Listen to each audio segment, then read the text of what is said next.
kratki video o tome kako izvući kratke teze, odnosno kratke beleške za sve vas koje mrzi da pišete mnogo ili jednostavno nemate vremena da pišete mnogo, želite imati neki mali rezime, neki spisak kratkih teza nakon proučene lekcije.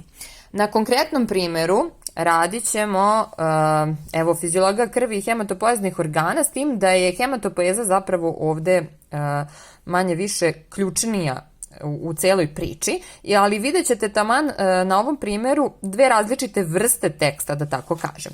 Ovo je uvod i jako je jasno i odvojene su celine u uvodu.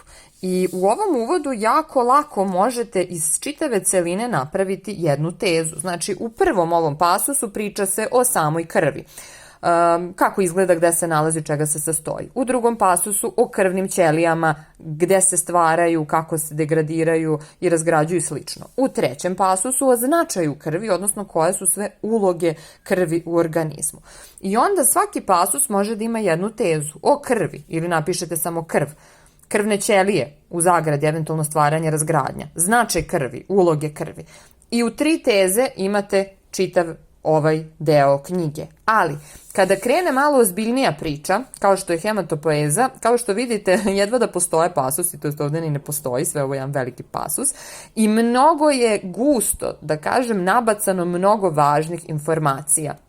Tada, cijela ova priča može u nešto više teza da se sažme, kao što su ove, gde vi naravno opet pokušavate da izdvojite neke smislene celine i da ih pretočite u tezu, odnosno teza treba da bude podsjetnik na ono o čemu se ovde priča. Dakle, gde počinje opšte hematopoeza? Kod fetusa, odnosno kada tek se organizam začne, jel tako? Onda se priča o izgledu eritrocita, kako izgledaju ti na početku eritrociti, kako kasnije.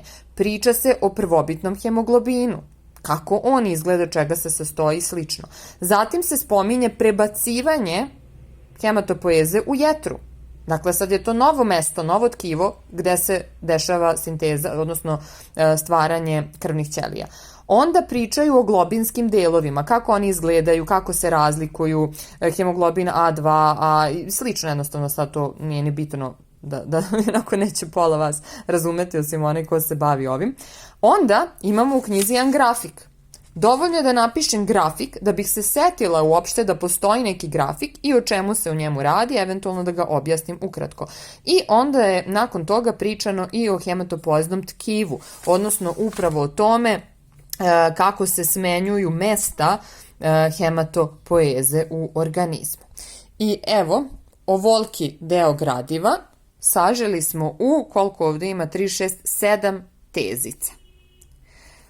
Ove teze, čemu one uopšte služe kada ih pravite?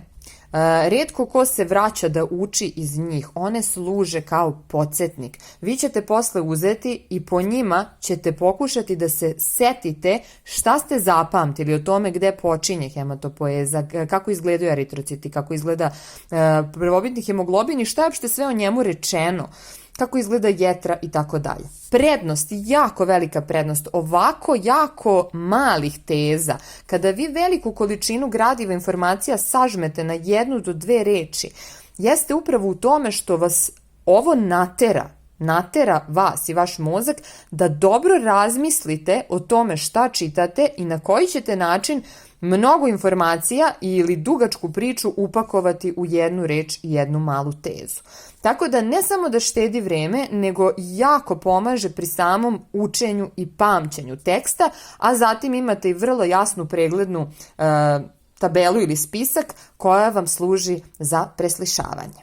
Eto, to je bilo o kratkim tezama. Ako se odlučite da ih isprobate, ovu metodu, već danas, sutra na vašem gradivu, slobodno fotkajte, na storiju me tagujte ili mi pošaljite u DM, ja uvek volim da vidim te vaše poduhvate i vašu kreativnost na delu.